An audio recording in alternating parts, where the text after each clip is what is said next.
That's Randy here. And today we're going to do a painting that looks like this. But back in 2016, when I was in Florence, I took this picture. My wife and I were visiting the David, Lois, what do they call the museum where the David is housed? It's right up this, Opera del Duomo, or the Accademia. yeah, right kind of behind the way where this picture was taken. I'm looking in the opposite direction to this towards the Duomo. And I think you can see that, there's a lot of balconies, a lot of windows, a lot of architectural stuff. It gets pretty busy. And so what we want to do today is simplify this whole thing to basically a dome shape and a big facade. And because the day was really kind of rainy and misty, it was in October, I wanted to brighten it up and use the cool sky, warm dome, and a warm facade, and then have the other side of the street in shadow, so we don't have to do quite as much detail. So it really simplifies it into basically three big shapes that we're going to be dealing with. I've got a drawing that I've provided everybody. Hopefully you have been able to see this. This is the drawing that I've prepared, and it's basically the dome. It's a blank facade. And I think the biggest fallacy that people have is when they look at a facade of buildings, they see all the individual buildings and they start to paint them one by one. And you have a stripy effect of building after building after building facade, and they don't really tie together. The way light hits that, it hits it all the same. So if we, in working with watercolor, if we can treat that all as just one big shape, and get a little bit of a gradation going across the wash, we will be able to come in later and put a few little architectural details in with a rigor to indicate where a couple of the windows might be, where the awnings are. But it's basically the light is hitting that whole facade as one nice warm shape. And then we have our center of interest is back here with the dome. And we really create some nice, strong value contrast with this one side of the building that's all in shadow. And even though a camera that's mechanical picks up a lot of the detail, we don't necessarily need to show that because that's not our center of interest. What we want to do is create a really strong value contrast up against our center of interest so that it emphasizes and really accentuates the detail and the brightness and the shape of our center of interest. And we de-emphasize this part of the painting by just making it dark. Now, because the light is shining this way across the street, this dark building that's in shadow casts a shadow across the road and a little bit up the side of the facade. So as I put my drawing down and I bring back the photo, you can see that I've basically dragged some of that shadow right up the side of the building, put a few people in there. There's a truck in the photo. I took the artistic license of taking this truck and flipping it around. And, that was my choice. I can rearrange things as necessary, but I did this basically to just create a little bit of interest here in the foreground, but primarily keeping everything pretty dark to make these bright sunny shapes more dramatic. Today, I will work with a couple of brushes. I've got these three brushes here that are flats. One's a 3/4 inch flat, and one's a squirrel mop. It's kind of a medium size. And then I have these two blending brushes. These are rounds. I don't know if you can see them. I'll hold them over the dark background here. These are Perla Escoda brushes. They're synthetic. They're pretty reasonably priced. They're not very expensive. And they do a fabulous job of blending edges and softening edges where we don't want to have a real hard edge. So today, what I'm going to start with is probably just using my squirrel mop, getting it wet and getting a little bit of cobalt blue in my palette, add a little bit of lavender to that, and possibly a little bit of light turquoise, cobalt turquoise. It's got to be fairly wet in order to have enough water and pigment in your brush to do the entire sky. And the reality is the sky is working as a device. It's a device to hold the shape of the dome. And because the dome is going to be warm, I want to have a fairly light value of cool to accentuate it. So I'm going to take this brush with plenty of water, plenty of paint, and use your mixing well to work a lot of pigment and a lot of water into your brush so that you don't run out of pigment halfway through your sky. You want to be able to have enough to get the job done. And I'm going to just come right along the edge of this building here, underneath the overhang, and use the edge of the brush, the shoulder of the brush, to come around the shape of the dome and up over the overhang, and just push this wet brush down around the drawing so that I'm filling it in fairly quickly. And then I'll just get a little more from my mixing well and drop this in here and just keep moving it down the side of the dome. And by using the whole shoulder of the brush, I fill this sky in very quickly, and I don't give it a chance to dry. It's wet, and my board is elevated by a roll of tape. So it's at about a, 5 to 8 degree angle. And the gravity will pull this pigment downward so that it just softens and blends all of those brush strokes that I'm leaving because they're very wet. And gravity pulls that water with the pigment downward. Now see this big puddle here? It's going to start blooming in my sky and leaching all this nice pigment away. So I'll take my brush and wipe off and just tip the tip into that big puddle and wick up any excess pigment that happens to be collecting that would eventually turn into a bloom. I'm just going to drop in a little bit more pigment and water here while this surface is still really wet. If your surface starts to dry and the paint starts soaking into the pigment, you can't really go back into it. You've got to get in and get out and leave it alone.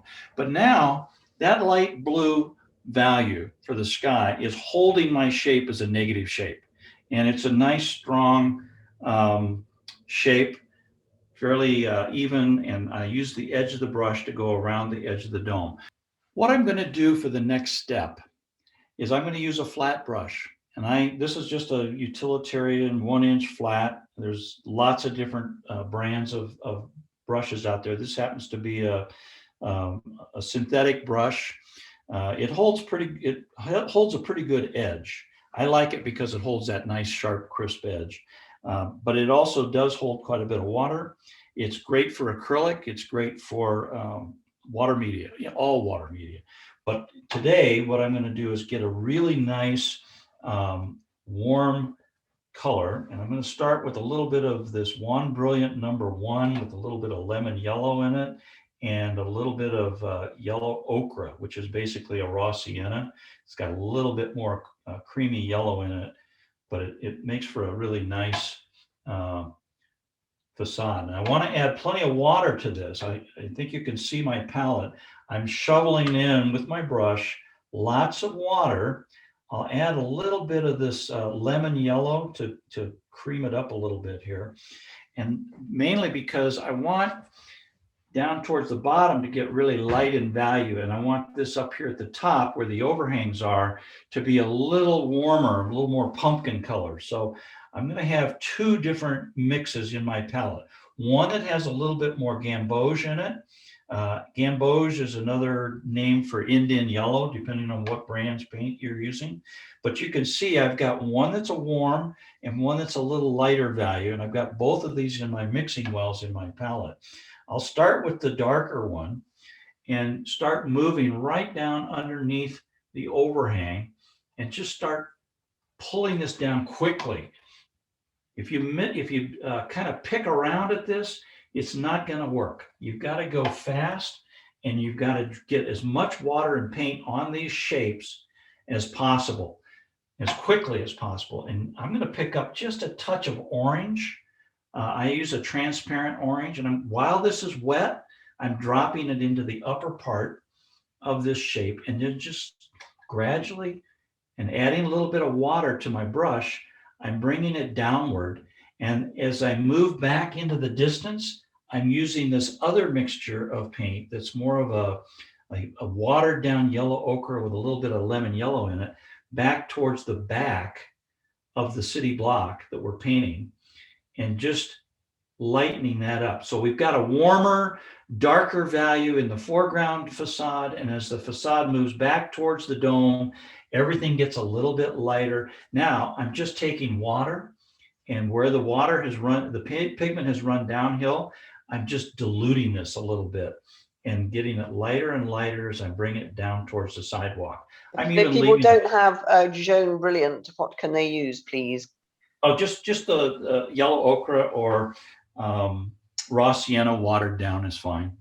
I'm going to go back now while this is wet, and I still have an opportunity to get back into this paint without having problems. And I'm picking up a little bit of orange and adding it to my yellow ochre. I'm sorry, the New Gamboge, and getting this whole facade here just a little bit warmer and darker. And it doesn't have to be perfect. You can leave little spots because it's all very soft and feathery because it's wet. And we'll just let that warmer color stay up towards the top near the overhangs. And we'll just let this all get a little bit kind of mottled a little, and it gets lighter and lighter as it goes down towards the street. And I'm going to let that, I'm just going to stop right there. So if you get, go ahead and get this done, play around with the transitions from a warmer, more of an Indian yellow gamboge to a very pale, lighter, creamy yellow down towards the street. Don't go all the way to the street because we're going to pull some of that shadow up into this area with some cobalts and some blues and some lavenders and some reds and stuff. But for now, just take it down about that far. I happen to draw some people on the sidewalk, so you really don't want to bring it down too far below those people.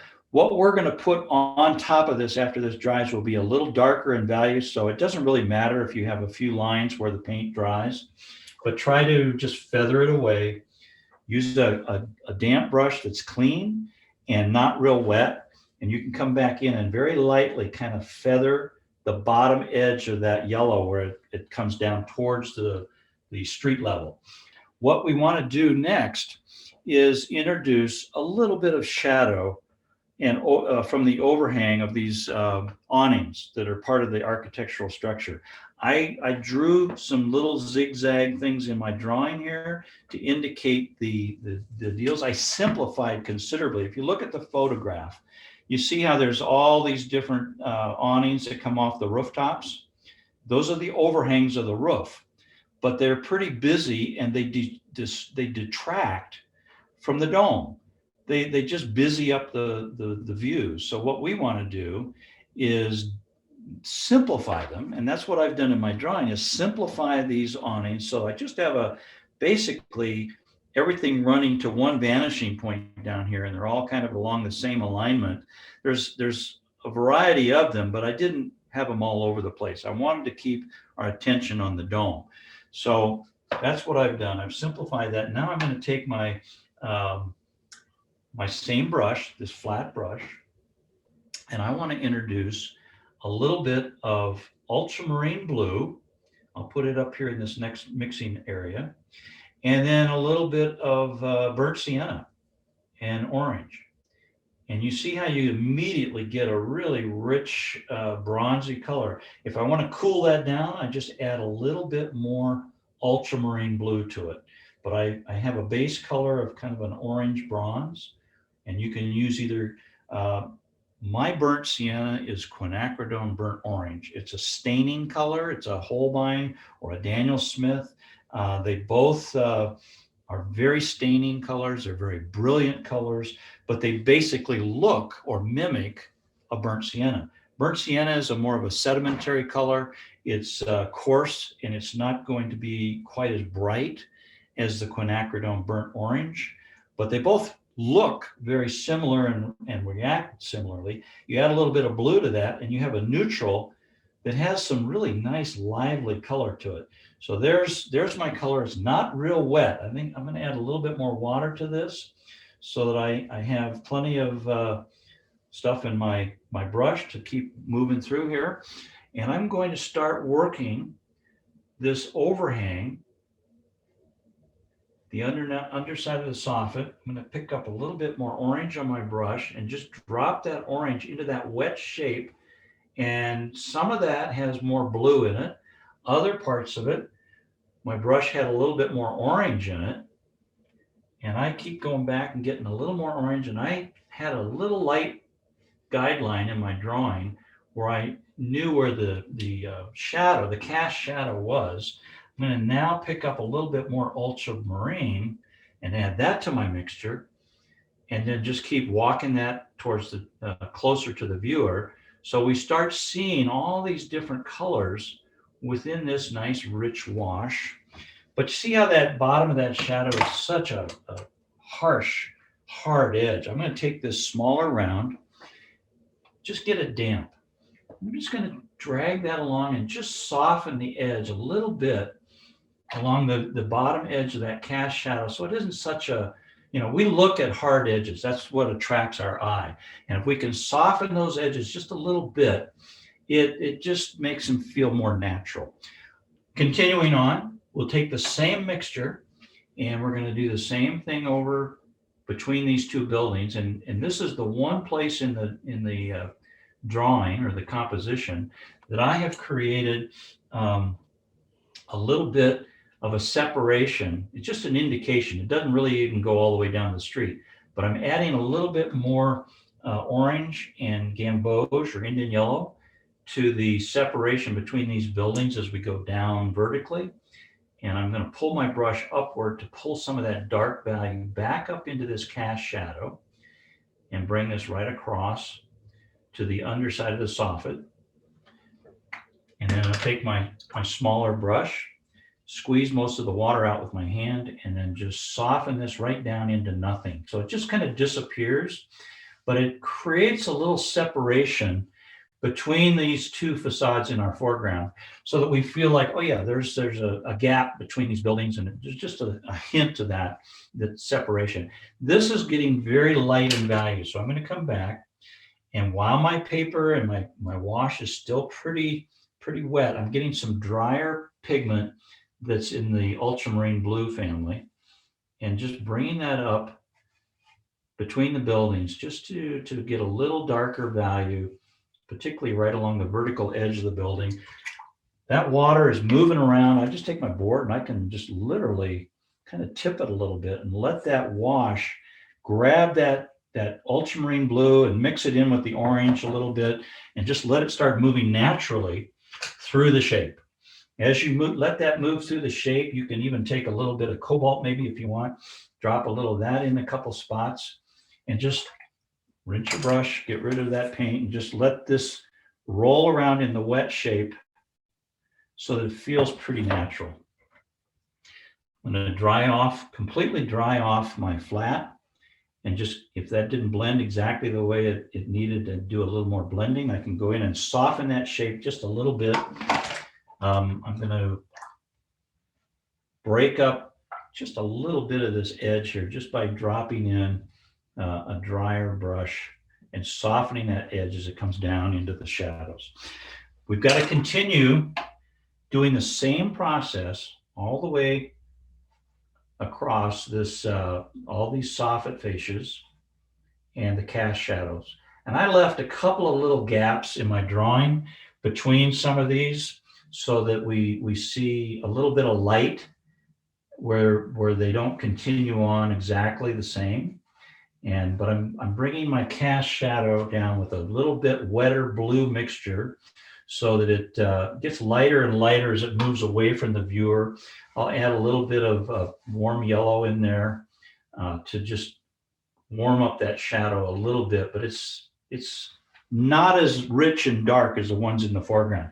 And the reason for that is it's so far away, we don't need to see everything exactly with the same intensity. I'm looking for my brush here. I dropped it. Oh. Randy, sorry, what color did you use for under the eaves again? It was it's a burnt umber, I think. It's a combination of ultramarine blue and my quinacridone burnt orange, which is basically a burnt sienna.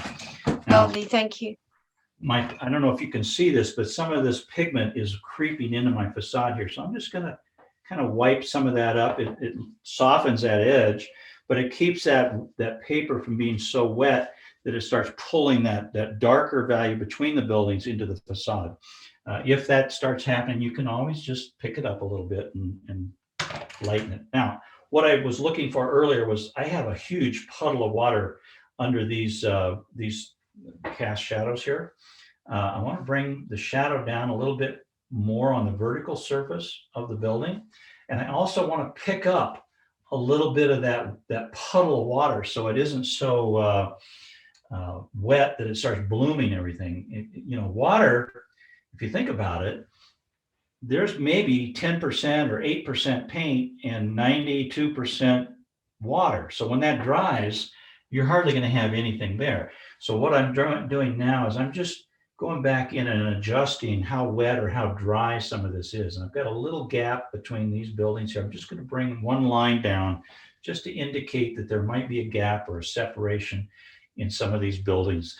It's very minor, but it will help in the long run in letting us perceive this as separate buildings. But the facade was all painted at the same time with the same amount of color, hue, and value on there. And I'm just adding a little bit of ultramarine on the closest part of this overhang here so that it really feels like it's a little darker. The ultramarine is a sedimentary color. And I don't know if you can see this in the camera. I'm looking at my laptop to see as well, but it's starting to granulate. A sedimentary color is a very coarse color. And when you mix that into a wash, and in this case, it was very wet, so it just grabbed all those particulates in the pigment. And once you dilute it with the binder with water, it leaves the particulates to settle down into the tooth of the paper. And when the paint particulates separate in this water wash and settle into the valleys and the tooth of the paper, you start to see this granulation, which is it just adds a richness to watercolor that you won't see in oil, you won't see in acrylic. It's pretty unique to watercolor. So if you can accomplish that by using a few of these sedimentary colors, it really makes it an interesting painting. I'm connecting these washes just a little bit by just popping across this little white shape of dry paper and letting some of the blue flow from one eave to the next eave. And it just connects everything. It's not a critical thing, but it just does help a little bit. And it also gives a variation of darker blue to warmer orange through these overhangs, which is kind of the way light works. We get bits and pieces that are lighter and some that are darker. And I'm just using the tip of this brush to drop in little bits of darker pigment in a couple of spaces just to accentuate the difference between warms and cools within these shadows. All right, we're gonna let that dry. I'm gonna let you get caught up on this, but getting this shadow in here is critical to us believing that light is hitting this facade from say a 2 o'clock angle and casting a little shadow across the facade on this side of the street. So this value contrast between underneath the soffits and the cast shadows on the facade against the sunlit surface of the buildings is real critical in defining this shape as a city block. And by having all of these overhangs go to a vanishing point that's right down here, these angles all recede. The bottom of the cast shadow, the edge of the fascia on the facades of the overhang, all of these little balcony facades, they all angle towards a vanishing point that's approximately right here. Even the sidewalk comes up to that vanishing point. Even the people and the things that are over here and that are lost in the shadows, they all come back and recede to a vanishing point that's just probably about 10 feet above the street level back here. Always check with the back of your finger. You don't have oil on the backs of your fingers as much as you might on the palm of your hand. So I always use the back of a finger to test my paper.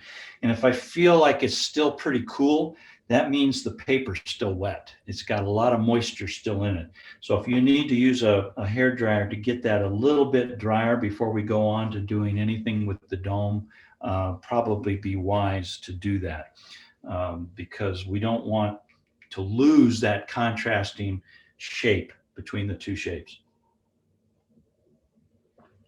All right, now,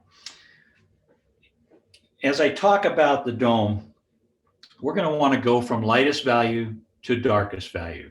We're going to start with the cupola at the top. It's all kind of the same sandstone structure that the marble is made out of. So we'll start with that as a light value. We'll come down along the edges, probably with the ribbing that comes down across the dome with the same light value.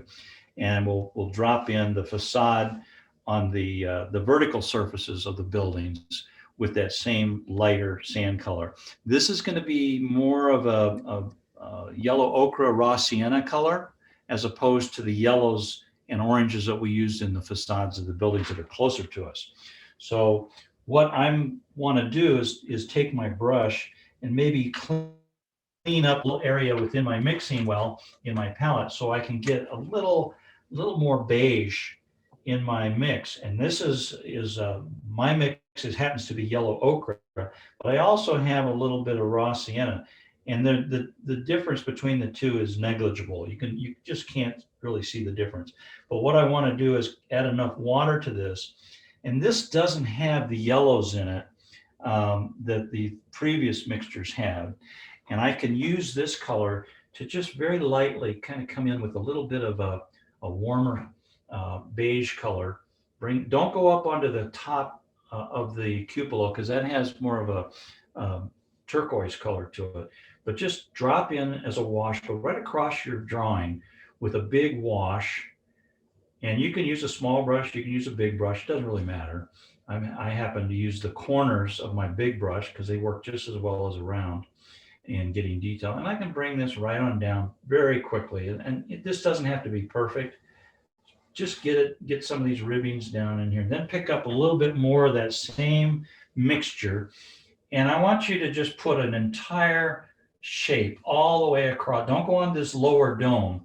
Leave that as a negative shape, but just paint across this entire facade with the same color. And what we're doing is we're applying the lightest possible color onto this facade. I can paint right across these people because they're going to be dark shapes when we're done. But there's our base color. Let that dry, and then we'll put a little bit darker color in the shadow. So see where this overhang of the roof was a little bit damp still? When I put that wash, it grabbed that and it softened it. But that's okay, because it almost like pushes this the city block back in a little softer context, out of focus, makes it feel a little bit more distant. So that's good. So we'll let that dry. I'm going to take this same color and just pull some of it into the street. Can you just say what that color is again, please? It's just a very watered down raw sienna or yellow ochre. And I mixed the two right side by side when I mixed them up, and you couldn't tell the difference. They look almost identical. But I did get rid of all the yellow that I had in this initial mixing well. And I had it clean so that I could get a pure raw sienna. And if you look at this, you can see that this is has a little bit more of a brown cast to it than the yellows and the warm colors in the facade. We're going to put a shadow side on this one facade here after this dries, but for now we just need to let this dry. Well, we just mix up a little bit of raw umber into that raw sienna mixture. And I don't know if you can see this in my palette, but it's starting to get just a tad darker. I'm mixing just a little bit of the raw sienna and the raw umber together, just to get a darker one or two steps down in value. Now, I always check my paper. I want to always make sure that that's as dry as possible, because this needs to be an important edge transition here. So I'm going to go back and dry this just a little bit more to make sure that I get a nice clean corner with the value change. And I think I'm going to add just a little bit of orange to this as well. It's still pretty much a raw umber, but it's got a little bit of warmth to it. And now what I'm going to do is just take my flat brush, and I'm just going to come right down that edge. And I'm moving around along the edges because there's some architectural details where it changes just slightly. And I'm not going all the way over to the edge. I'm just bringing it down to that, along that corner.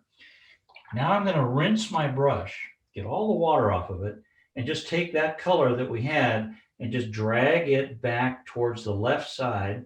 So it gets lighter as it moves towards the rest of the, away from that corner, because that gets bounced and reflected light back in there. And we just want to be able to create a transition at that corner to suggest that there's change in light.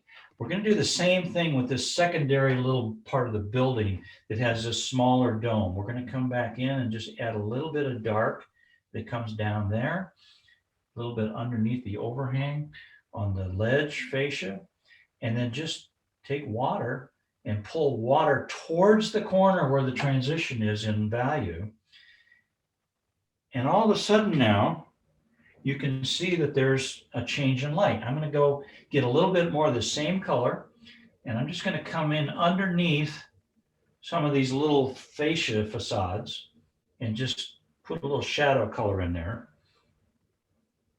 And then that'll do it. Now, same up here. We'll come back in and add some more detail to that later after it dries. But this is your basic wash that you've got to have to create a transition in light. And if that looks a little bit too dark, you can always come back with your damp brush and pick a little bit of it up. You can add a little bit more warmth in there if you want. I just dropped a little bit of orange, very watered down orange, right into some of this facade because it's been there for a few years. It's got some patina on it. In other words, we want to show a little bit of age on there as well. But that's gets the job done. And I keep it lighter as I move towards these dark overhangs to enhance the transition in color and value. So I want my darkest transition right up here along the corner so that it feels like there's the light just can't quite bend around that. And I can always take a tissue and just very lightly touch a little bit of that damp shape. So we still feel like it's fairly light. The same material and color is over here, but this is in sun, this is in shadow. Okay. So there you go. We'll let that dry. While you paint, I'll dry.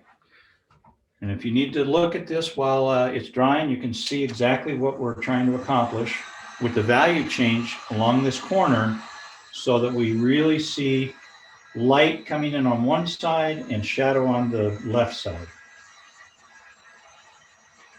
We're going to do the same thing with the smaller... Hi, Randy. Can you just, someone says they got the thin yellow ochre apply, but totally missed the next step. Can you just do a quick revision? Of the facade color? Yeah. Okay. I initially put down a very light watered down raw sienna or yellow ochre, whichever you have in your palette.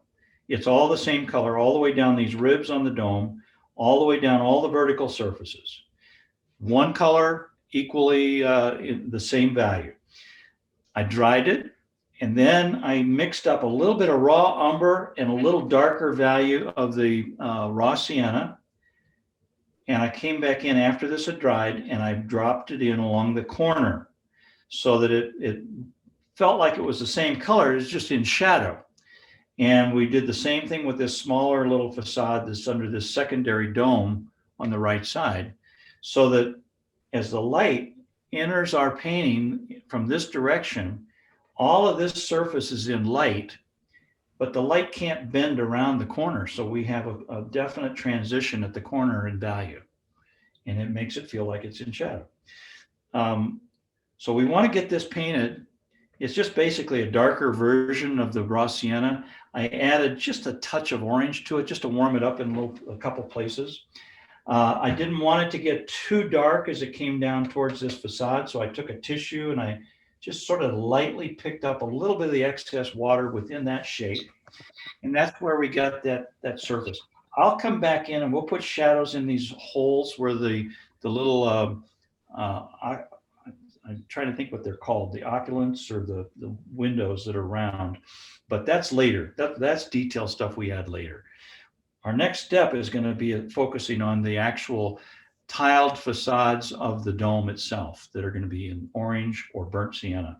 Pick up a little bit darker value of maybe raw umber, and I'm just going to come back in and put a little bit of a shadow line under some of these structures, so you can see where there's ledges and detail. But the next thing I want to do is get some more of that same color I used for the shadow and come back up here to the cupola and just, you don't have to be perfect, just drop in a little bit of a warmer tone on parts of this cupola so it feels like there's a little bit of shadow on the underside in the one side. Clean your brush, soften that so it just blends in very softly, and it stays darkest right up along the edge here of these, behind these little ribs that come out of the cupola. Okay, and I just use raw umber for that.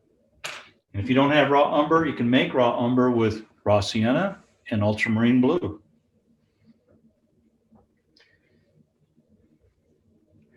What, after you've completed that, again, dry it.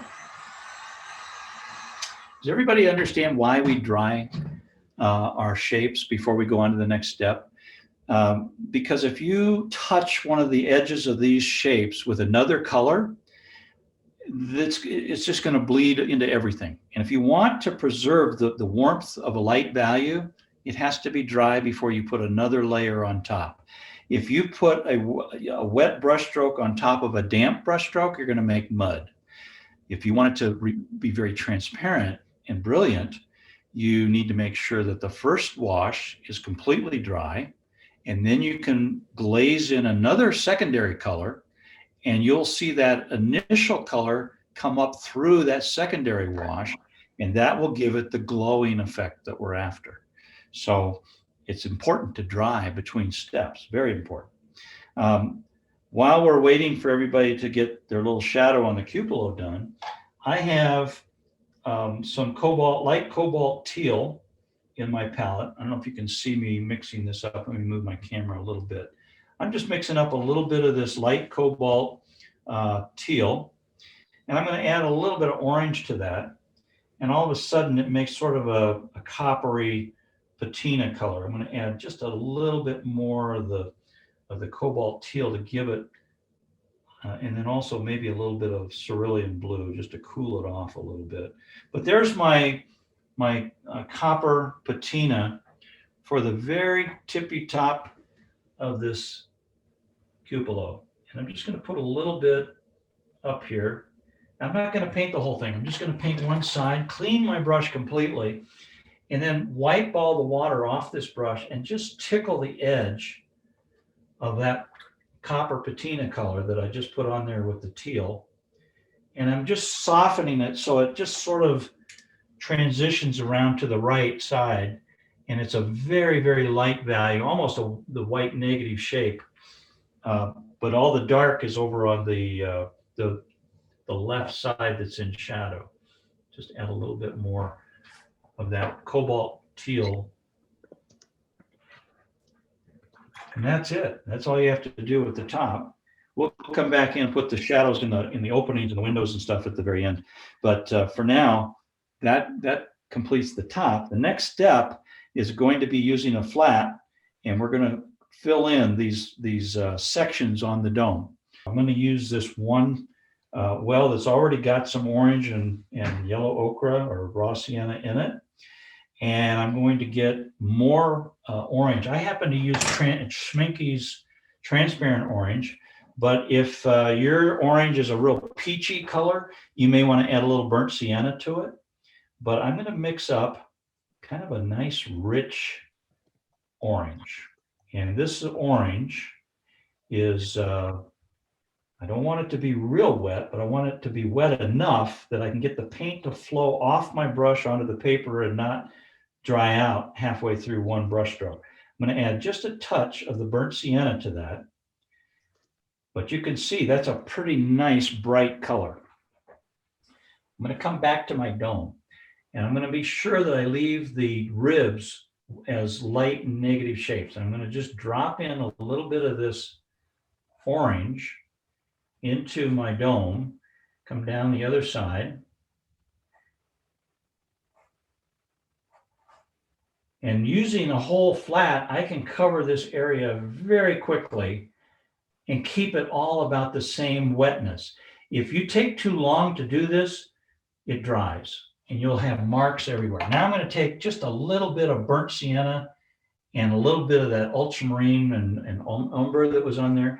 And I'm going to come right up underneath this cupola. And while that's a wet shape, drop some of this right into the dome, clean my brush, and spread some of this out so that it really starts to run. And I'm keeping my board at about a 5 or 10 degree angle so that water runs downhill.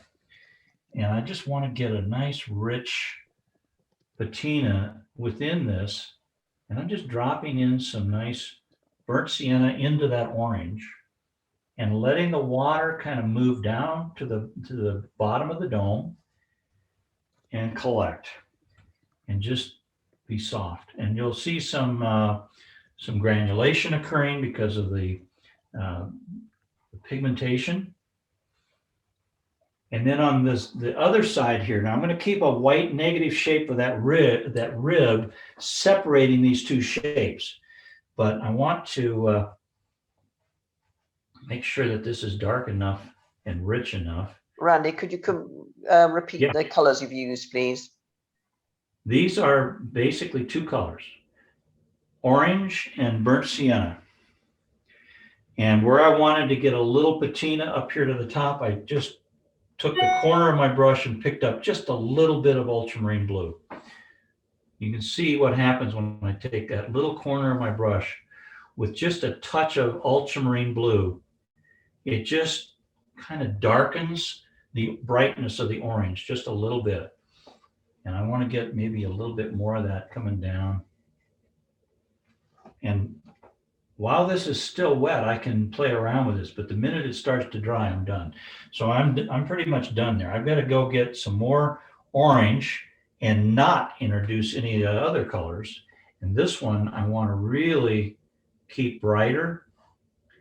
And I'm going to add a little bit of Indian yellow to this, which brightens it up.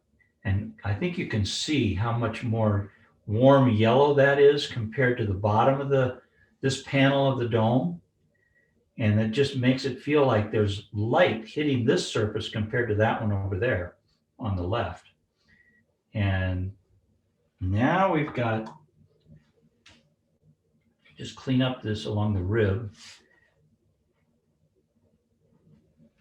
But that's definitely warmer and lighter. And I'm going to take a little bit of this gamboge and drop it right into the middle of this wet area on this side. And it just, because this is wet and you drop this a drier bunch of gamboge into this side of the facade, it kind of starts mixing with the oranges and the burnt siennas, but you don't see a real strong brush stroke in there. It's a wet shape, and all these pigments are kind of playing around and moving around on the surface of the paper within the wet brush stroke. To do the back side, we have to get a little darker. So I'm going to do this, and I'll walk you back through this in a moment, but I want to do all three of these panels about the same time. I am mixing up burnt sienna and ultramarine blue to get a cooler, bronzier color for this back panel. I want it to remain lighter than the overhangs of the buildings in the forefront. So I start fairly dark at the top and then just take water and start lightening this up as it comes down towards those rooftop things. And I'll pick up a little bit of orange in there as well. But that ultramarine at the top of this panel is what really makes us feel like that's on the back side of the dome, and it's getting a little darker in value. There you go. And I can take that same ultramarine and put a little bit right up along the edge of this rib, just to, while it's still a little wet, tip my board a little bit so that sort of runs into the facade of the dome. And we'll leave that alone. I might have to come back and darken the overhang on this building just a little bit, but we'll wait until the whole painting's done before we decide if that's necessary or not. It may not be. Yeah. So while you're playing with that dome and you've already got these same colors mixed up in your palette, we still have this one little small dome off to the right lower side of the Duomo. And so I'm going to pick up the same colors. I'm just going to use a small brush for this. I don't need a big flat. And I'm just going to drop this in as a very quick little brush stroke, come in around the edges of the facade, pick up a little bit brighter orange as it comes up to this side, and then pick up a little bit of ultramarine and mix that in with some of the burnt umber, and then drop that down around the shadow side. And we'll just drag these colors and let them kind of play together and mix naturally.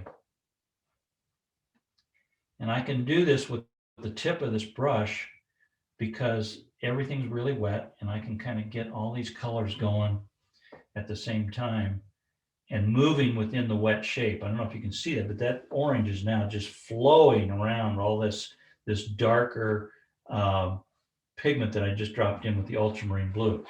Rinse my brush, wipe all the water off, and just kind of make sure that they kind of blend naturally within that shape. So we have a bright spot and a darker, cooler spot. The bright spot is warm. The cooler spot is got a little more ultramarine in it.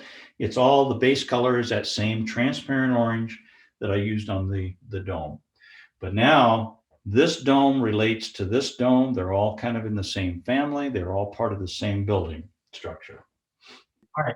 I don't know if you can see what I'm doing here, but I'm cleaning part of my mixing areas so I can start introducing some new base colors. And one of the things that I think is really fun, and I've added this to my list of supplies, is lavender. I love this lavender color. It has sort of a semi-opaque quality to it, but it's a muted color. And if you add a little touch, I'm talking about just a touch of alizarin crimson to this, you will get a beautiful neutral glaze. I'm going to add just a little more lavender over here so I can take a little of this and add to that. And I can even add a little bit of burnt sienna to this even. And you get this real subtle, beautiful wash. And it has a lot of variety within it. And what I want to do is use this mixture to start over here on these buildings that have a little bit of cast shadow coming up the side. So if people don't have lavender, what can they use, please, Randy? A little bit of really watered down cobalt blue, and then add a little bit of just a touch of alizarin crimson to that, and then possibly a little bit of yellow ochre. You know, here's the yellow ochre, and here's a little bit of the alizarin. That's too much, so I'll get rid of some of that. And then a little bit of cobalt. And you have a really delicate kind of neutral color that you can drop in here. And I'm going to just very softly, using a lot of water and not much paint, come up the side of this building with some of these colors, and then dip into these 3 different wells with all these different intensities of color, and just bring them down around these people that I've sketched in. So I leave them as negative shapes. And I can pick up just maybe some straight lavender. See how that gives it a cool kind of blush color to it? And I can go down the street, come across the street with a little bit of color there. And then pick up a little bit of alizarin, just touch a little bit of that and get a little bit warmer color in a few places here. Add a little bit of cobalt blue to this. And the water is literally flowing across the surface. It's very fluid. And we just want to have a really nice, loose, fluid bit of water moving down through this. Now I'm going to get a little darker. I'm going to take that alizarin crimson and the cobalt blue and a little bit of the lavender and mix them all together as we get down towards the street level and start coming straight across. And then I'll add a little bit of ultramarine blue, a couple spots, maybe a little bit of orange, and a little bit more cobalt. And then come up between some of these. I'm just going to leave a little bit of white for where their legs are, just so that we have a little bit of indication that there's some things happening. I'm going to take the tape out from underneath my board so that this all sits kind of level and doesn't run too much. And I'm just going to kind of work this across and paint around this truck that I have drawn in here. And I'm just kind of moving these colors across the board, across the paper, to create a very loose tone that just kind of delineates and defines the foreground. And if you leave a little bit of white there, we're going to glaze back over some of this anyway, so it doesn't really matter. But we're going to just continue to introduce darker colors in a few spots while it's really wet, just to introduce shadows. And I'm going to take a drier brush. I have a completely dry flat here. I'm just going to pull some of this up with just a slightly damp, clean edge to it. Take just a little bit of cobalt to this, so we start to see some of the coolness of it. Drop that into the water of that shape. Can you move your painting up slightly, please, to put it in the screen? Oh, well, that's good. Thank you. And I'm going to take this misting bottle, and I'm just going to mist this a little bit and let it run right up the side of the building, and then just kind of move across the facade and down. This just softens the edge transition between the yellow facade or the warm facade and where the shadows are. And if some of it runs across your people, that's okay. It doesn't really matter. But what it's doing is it's establishing a really light base color. And we're going to come back in and darken this even more later. But what we've done is we've just gently introduced a tone that's cooler that comes across this street. And I can put some brush strokes in later once this dries, but this is your base color. This is what we're just establishing as our street. And I'm going to come in across the top of this truck and there's people in there, but they're going to be lost in a lot of these shadows. I'm leaving a few of the shapes that are white, and I'm just slowly coming up so I don't have an abrupt change between white and cool. And I think you can see that this is really kind of an interesting transition of all different colors. We've got blues, we've got kind of lavenders, we've got some violet colors in here, we've got some reds, we've got some orange colors, but they're all very subtle. And that's the result of bounced light from when these shadows kind of go across the street and are cast across the street. Now I'm starting to get a lot of buildup of just water running off the side of my paper. So I come back in with a tissue and very gently kind of wick up any excess moisture. And by doing that, it helps pull even more moisture across the paper to the edge. And that facilitates the drying process a lot faster. So I'm letting this, I'm trying to get rid of any big puddles of water towards the back, and we'll let that dry naturally. And while we're letting that kind of play around and dry, I'm going to start mixing up some stuff with my bigger brush. Where'd that brush go? This brush right here, to develop my lavenders, my violets, my warm and cool colors for this side of the building that's going to be really dark. We have to start by developing and mixing some nice cool colors. So I'm going to start with cobalt, and I want to mix up a nice rich blue, and it has a little bit of alizarin crimson in it. And I'm just going to come back, and we're just going to drop this in as a nice dark, come down the side. And while that's like that, I want to drop in little bits of orange here and there. And we'll drop in a little bit of maybe some pink. But this is all pretty wet. Some of it, I want to just take the edge of my brush and pull it out away from the building so that these are little details. We don't know what they are. It doesn't really matter what they are. It's just architectural things that are popping out away from the side of the building that create detail. And by keeping it vague and just suggestive, it leaves a lot to the viewer's imagination. They can kind of see a street, with lots of detail without you having to produce every little, ounce of detail for them. It just makes it more interesting this way. Can you revise those colors again, please, Randy? I'm using cobalt, alizarin crimson, a little bit of orange. So far, that's about all I've used. And I'm going to probably introduce a little bit of Payne's gray. I don't have any Payne's gray. I'll use a neutral tint. It's a kind of a warm, dark color. And I'm just going to introduce a little bit of that in a couple of spots where it's wet. I'm going to work around some of these signs and overhangs.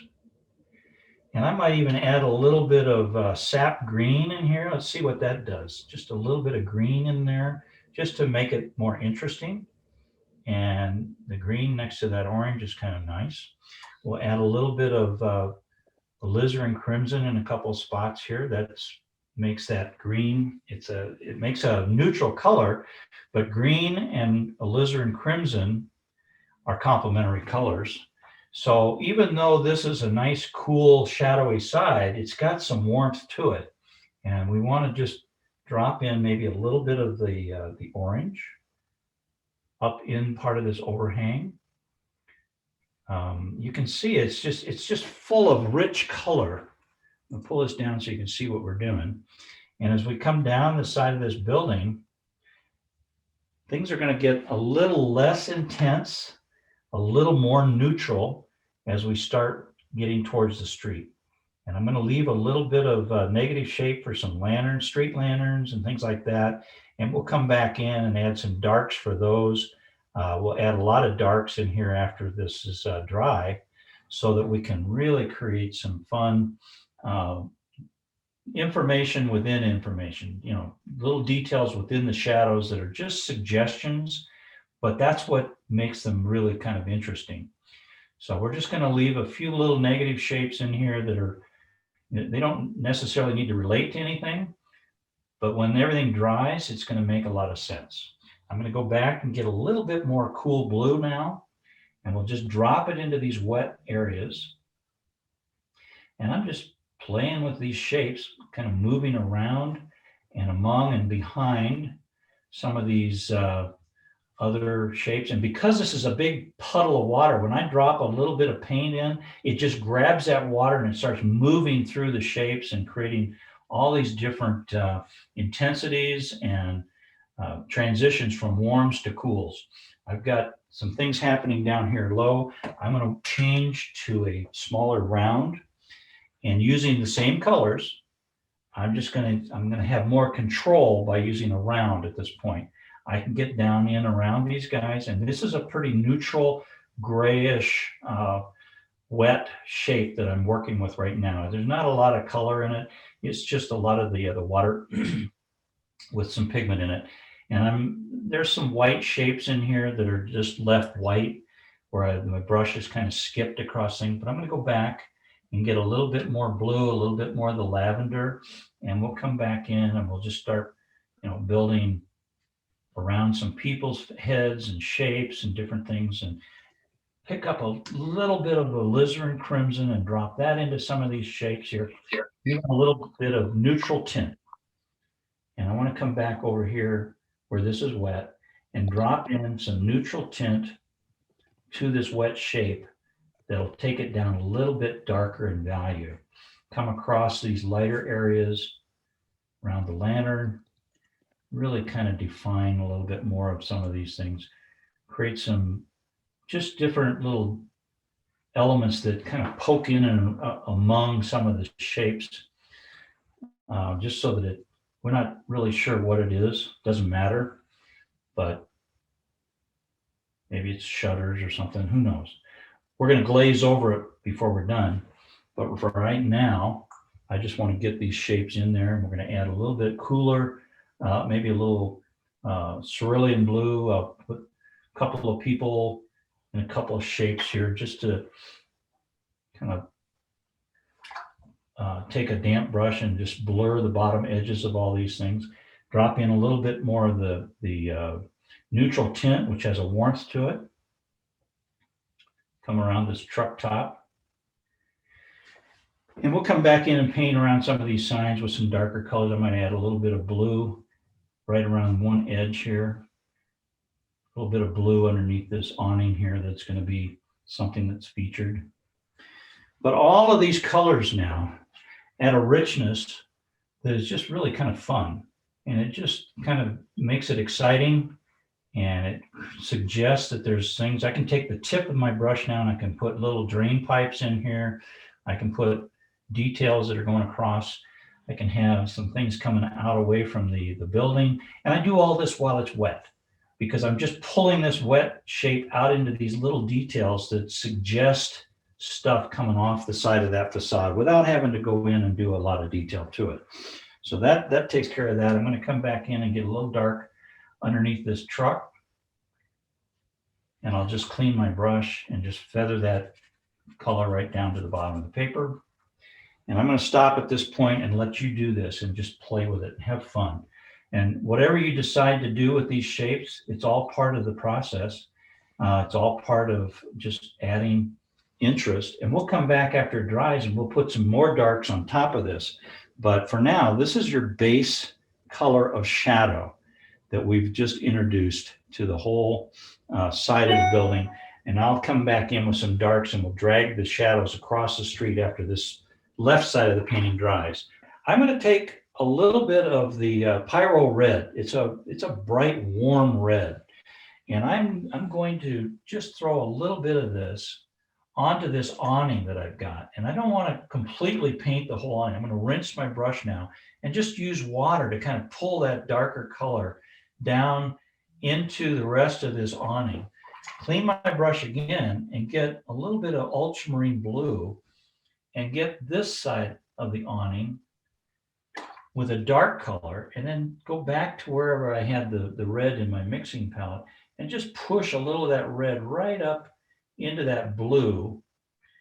Clean my brush and just drag that down into the rest of these shapes.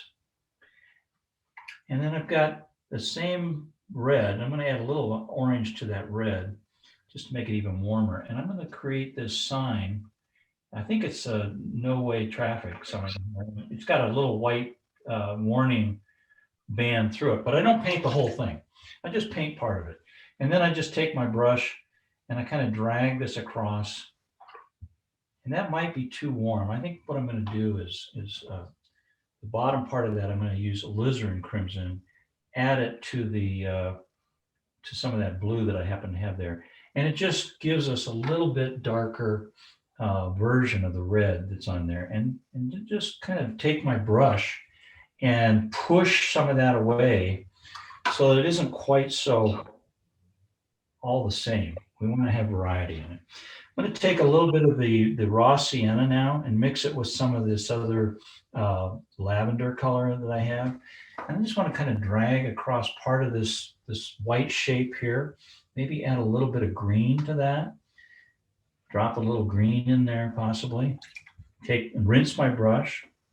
And I'm just glazing across these negative shapes with different colors. And Oh, what color shall I use? I'll use a little bit of cerulean blue, maybe. Just a really wet shape, and just kind of bring some of this across, just to knock down the intensity of that white. Maybe add a little bit of red to it, just so that there's some other tones up in there. Anywhere we've got those little white gaps of space in here, I'm just going to drag a damp brush across them and dull down some of these signs. Now I've got a sign that I've sort of started to paint across. I don't worry about it too much because I'm going to come back in and put a strong cobalt blue in here for a sign. And it's got an arrow, and I hope I can kind of retrieve the shape of that arrow. And luckily I mistakenly painted right across the tip of it, but that's okay, because now it's not quite so obvious. It's just sort of an indication that there's a sign there. And I'm going to pick up a little bit of neutral tint, which is kind of a warm gray, and I'll just kind of put some darks in here in a couple spots, and then really pick up some dark, mix it with some blue, some of this neutral tint, and I'm going to get just some dark shapes that are coming down, very loose in here. Maybe underneath this other sign, it's still wet, so I'm going to dry it real fast. And put a shadow under this sign, whatever it is. Maybe take a tissue and pick up some of that excess water. And I think I can just put a little bit of a shadow underneath it. And maybe we got some things in there. It doesn't really matter what they are. You just kind of throwing in a few little darks here and there to suggest that there's shapes back up and behind there. And now I'm going to get some really dark Prussian blue, mix it with a little bit of red, just to get a really rich dark. And I'm going to create a little bit of my lamp, little top to that, create a little bit of a gray side on the canopy, take my yellow, create a little bit of side to that, and then some dark underneath it maybe comes in behind this. And maybe we got a little bit of dark back in here. And these are just random marks that we're putting on here just to kind of create the busyness that's all in the shadows. And now we'll take our truck and we'll just take some neutral color that we have in our palette. And I want to put a little shadow side on part of the hood and come across with just a nice shape that kind of comes through there. We'll add a little pink or something to that to warm it up. And then maybe there's a little bit of a signage or something on the side of this truck. And then down in between the cab and the box truck and the running board, we put a few little shapes in here. We got a hood or the bumper on it. And I'm just going to soften some of these. I'll put the wheels in after this dries in a moment. But for now, I just want to get a little bit of color in there. And then we'll go with a cobalt blue and whatever I've got here in my palette, and we'll get a nice dark window. We'll leave a little something there, and then I'll add a little bit of warmth to that.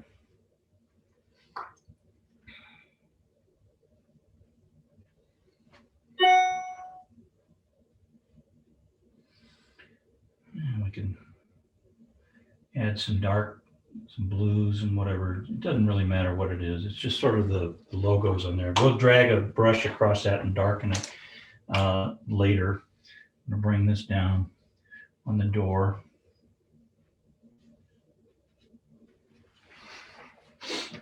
Okay, we'll let that dry, and we may go back in and add some more later, but we need to move on. So I'm going to dry this, all these little things we played with. Take my medium flat and drag a little color across that awning.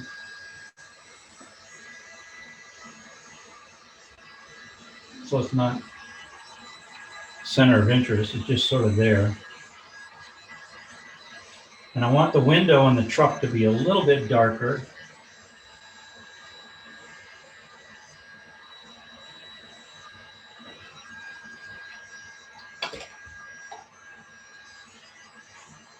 I may take a little bit of water and just drop it in there just to loosen that up a little bit.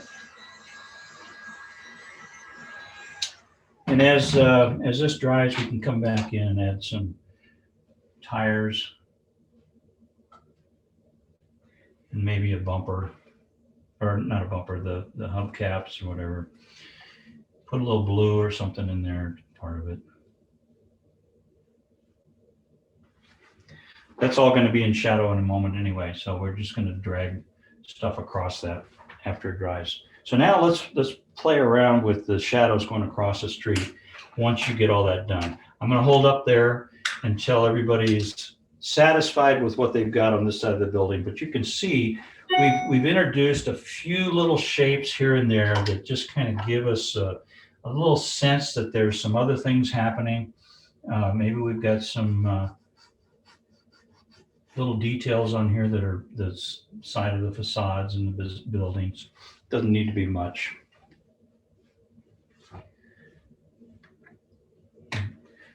And while everybody's finishing up that, I'm going to take my 3/4 inch flat and I'm going to create a little separation between this block of buildings that have the sun on them and the shadow side of the Duomo. So I'm going to take a little bit of raw umber, and I want to just get a little bit darker in here, just a bit, just to break this plane. And I'm painting right over these people that I have in the distance. They're not all that critical, but that just helps reestablish the facade of the city block versus looking back down the street at the Duomo. It just, it's a little more defined, a little better character.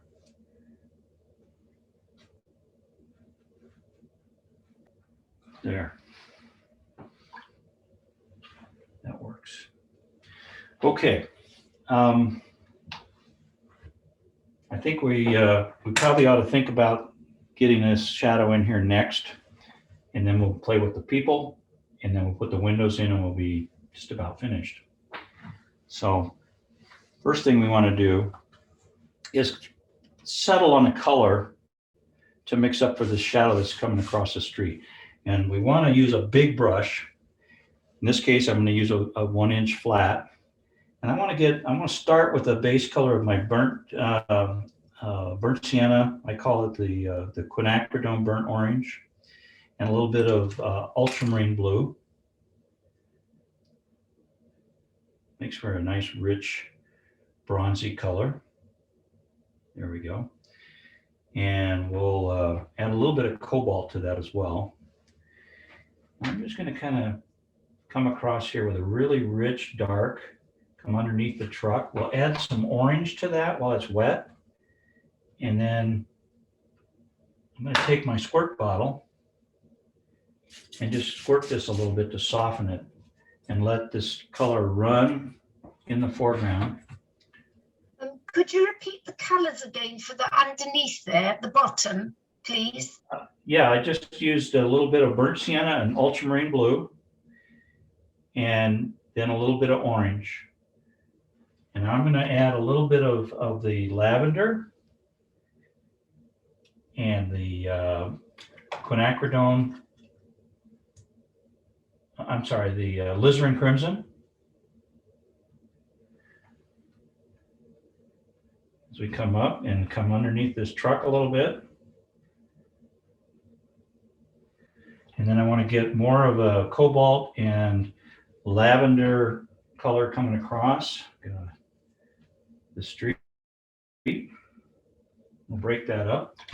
I'll just take my squirrel mop, and I'm just going to drag this through here just to kind of break this up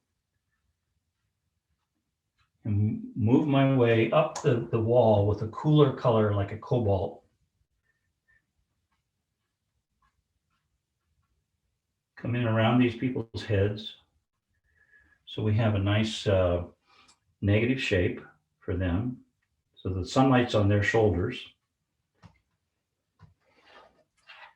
And while this is wet, it's pretty wet. So I'm going to take my brush and clean it, wipe all the water off my brush, dry it, stick this up on my, my roll of tape here. So I got a nice angle. It pulls all the water down. I can now take my brush and I can kind of wick up any excess water to keep all the capillary action going so that the water continues to flow downhill. And you see how warm that is. I'm going to add a little bit of cobalt right into the middle of all this, just to kind of reinforce the coolness of it. And I kind of like that. I think that's about all we need to do. And as we go back down the street, I want to use more of this lavender with just a touch of the, what do you call it? The alizarin crimson. And I'm just going to soften this with water as it goes down the street. So it gets lighter and lighter as it gets farther away from the people in the foreground. And we drag a little bit of this right into these other part of the painting. And I'm going to let that dry. So let's go ahead and get all that painted. And dry it thoroughly so we can start glazing over the top of some of these things.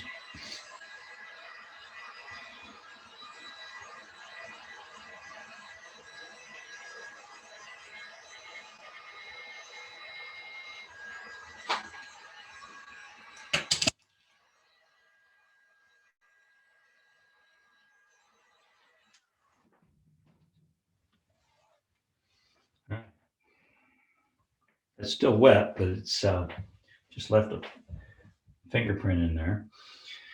But what we want to do next is probably introduce some shapes for these people way in the back. I'm just going to take whatever junk is in my palette here that's dark, and I'm going to put their head and shoulders on these people and just get some rough pear shapes or inverted carrot shapes of these people. Maybe change one to a little bit of an orange, whereas the other one's a little bit cooler.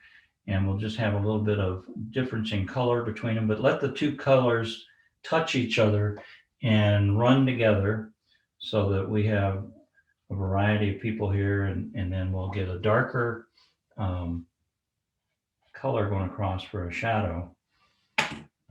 Use your small brush and just soften these shapes that go across the street.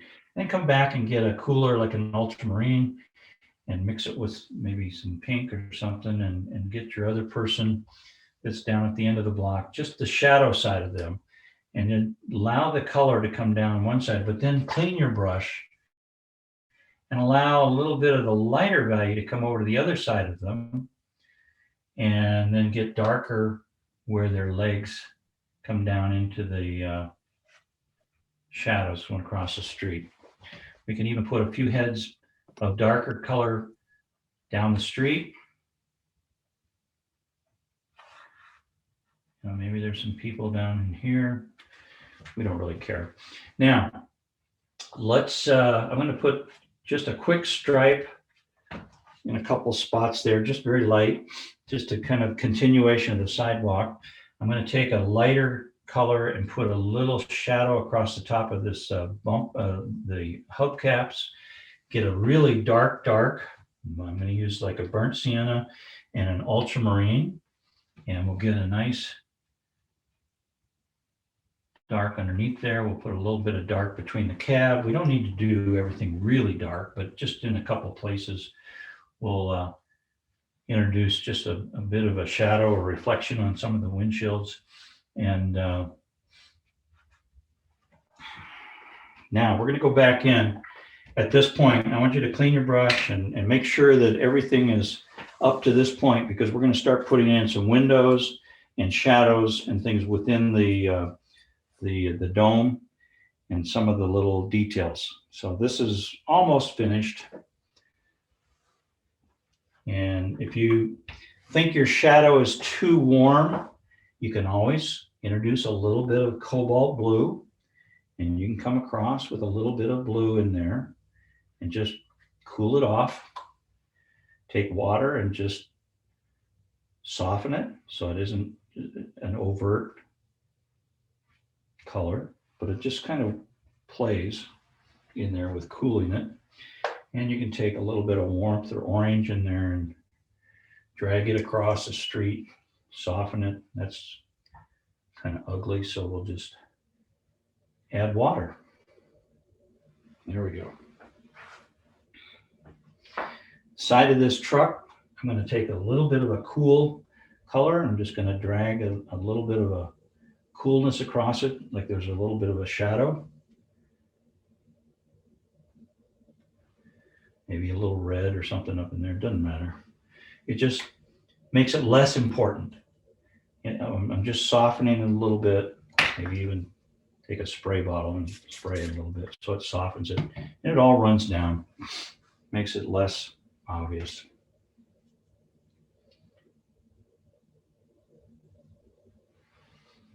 All right, now this is all going to dry, so don't drag your hand through it. It's wet.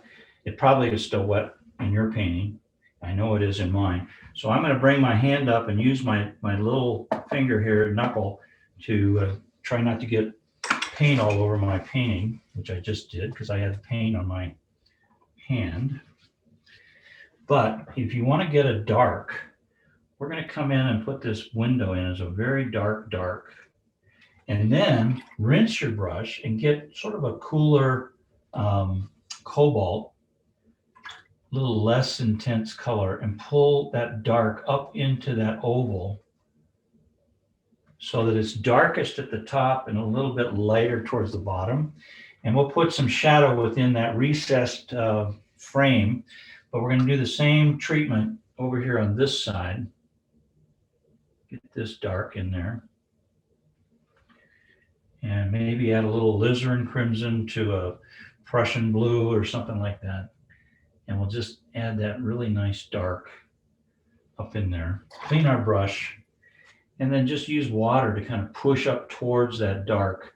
And that allows the bottom part of that oval to be a little bit less dark. And then we can also use that same color, and coming across these domes, we have a couple of little things that are within the shape of the Duomo that are part of the structure. And I think Bill could probably tell us what these are for because he's quite the historian. But all I know as being an observer is that they're an integral part of the Duomo. And we're going to take a little bit of dark from our palette, and we'll just pop a little bit of dark at the top of these little gaps where the windows are in the cupola. And then we'll come back after this is dry and we'll darken those windows again. But in the meantime, we'll take a little bit of blue, like an ultramarine blue, and a little bit of orange. And it creates a nice kind of warm bronzy color. And I'm just going to come back in and put a few little slashes here and there. Just a couple of little indications of where there might be windows. You can always soften those a little bit if you need to. And then make sure that they follow the same perspective. Can you pull the painting down slightly, please? Thank you. That's lovely, thank you. Then you can just indicate window openings without actually doing really overt paintings of windows. You're just kind of creating the indication that there's windows there without being too obvious. If you have too much of this, it just gets too busy. So you just want to have a few of these in a couple of strategic places. That's about all you need. Maybe this one needs to be a little stronger. And you can put drain pipes in here, whatever you want to do, little little details at this point. This is where you start putting little finishing things on that make it kind of exciting. Remember I said we wanted to go back after this was totally dry and maybe create a little bit more value contrast with where some of these overhangs are. I'm doing that now with a little bit of orange, and we can get a little darker in a couple of places just to kind of create the fascia on some of these. And then where it goes into the shadows, we'll just clean our brush completely, get it damp, not wet, and just tickle the bottom edge of that dark color. And it just reinforces where the overhang is. And it separates the building in the middle ground from the dome way in the background. Now that we've got some rich darks mixed up in our palette that are not real wet, we can come back in and make a little bit darker part of the window openings so that they recess back in. We've got one here, and we got a couple of window openings on there. And now I'm going to clean my brush and just get a kind of a very light beige color and just put a few little indications in a couple spots where there might be some texture on the Duomo that indicate sort of its signature look. I'm going to kind of blur some of these a little bit, and then take some raw sienna and a little bit of raw umber. I want to create just a little bit of a shadow inside these openings. Clean my brush and just soften the edges of those where they come out into the light.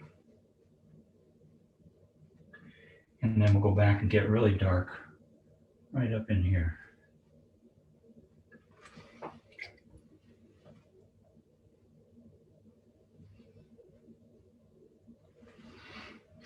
And we can always take a little bit of the darker pigment and come back in along these ribs, coming down, and just punch them up a little bit so that there's a shadow side to them.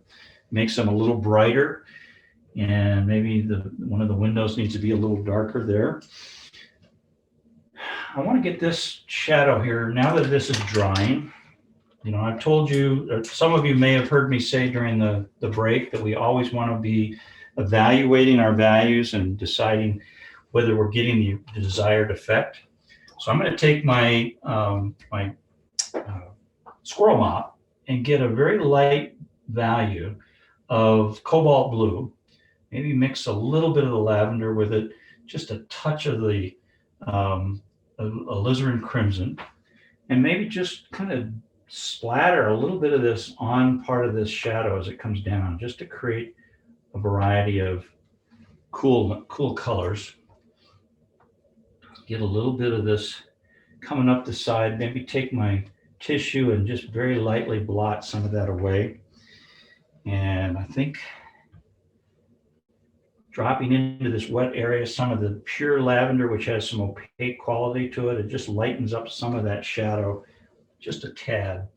And we'll take a little bit of the burnt sienna, drop a little of that in there.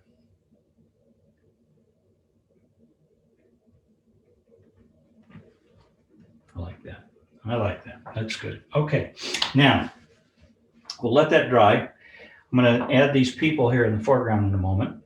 We'll take a small brush, and we'll just, this is when I say a small round brush, and I want to just add a little bit of color on the back side of this guy's shoulder. And I think what we need is a kind of a richer, darker color. So I may take some of this alizarin crimson and a little bit of orange. Let's see what happens there with that. And we'll just kind of give him a warm coat. And then I'm going to clean my brush and just soften that with water so it kind of comes down to his waist. And then I'll add a little bit of a darker burnt sienna for his back of his head, and then possibly some pink with a little bit of gamboge. And we'll add just maybe a little bit of a face. Same with this guy over here. Maybe he's got, we'll just let that work like that. Maybe add a little bit of that gamboge into parts of that. And then we'll get ultramarine blue and mix that with a little bit of the red and give him some dark with his legs. And we'll add a little bit more of that red to his, and then the guy next to him, what are we going to do with him? Let's see. We'll add more of a bronzy color for him. We'll create a nice negative shape with this guy closest to us. He's got a little sun on him, so he's going to be a little bit brighter. And then this guy is going to have just some warmth on him, and then we'll get some dark, real dark pant legs coming down. Maybe a little bit up in his shoulder and his hair. So there's some stuff happening there. We'll just kind of soften that leg a little bit so that it didn't quite so obvious, and add just a touch of dark down here just to anchor them. Okay.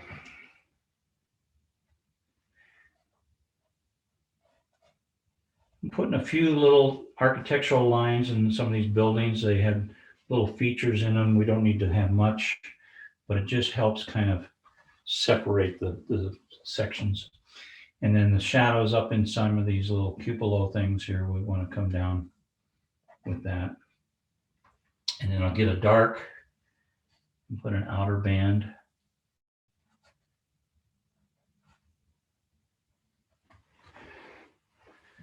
And then I think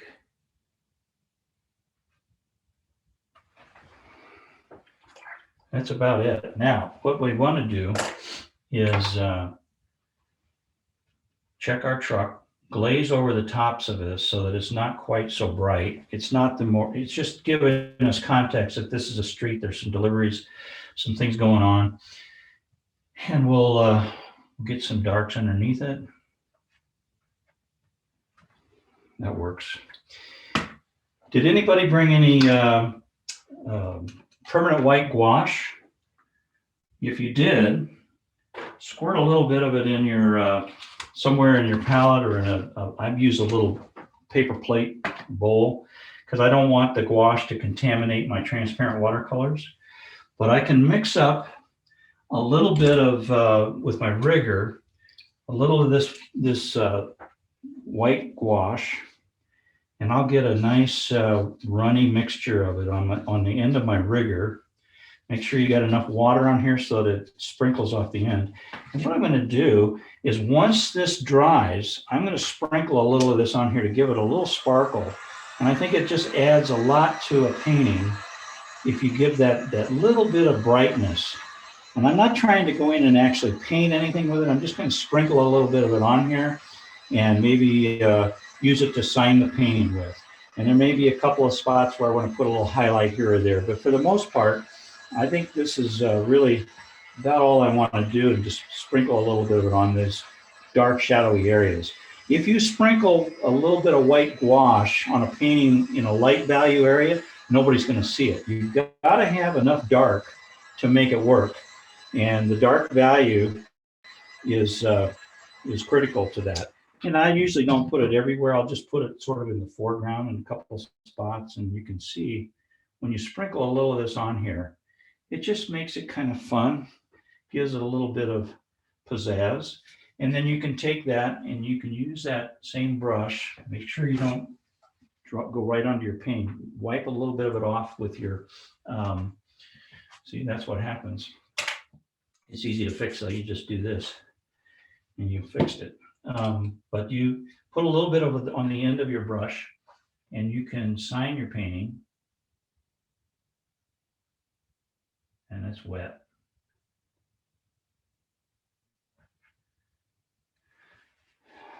And then, depending on how wet it is, you can put a few more of these in there.